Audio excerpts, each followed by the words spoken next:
To check your transaction history on WorldRemit, follow these simple steps.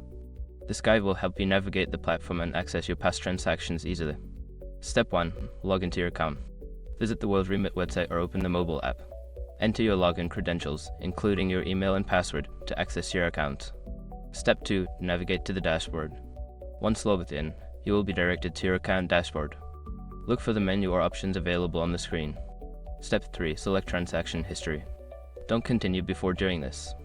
A lot of online accounts end up exposed in breaches without people even realizing it. Use ISORC to constantly monitor your email and accounts and get alerted immediately if your information gets leaked online.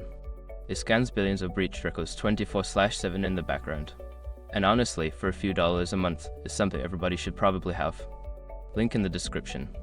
Step 4. Filter your transactions. If needed, use any available filters to narrow down your search. You can filter by date, type of transaction, or status to find specific entries more easily. Step 5. Review your transactions. Browse through the list of transactions displayed.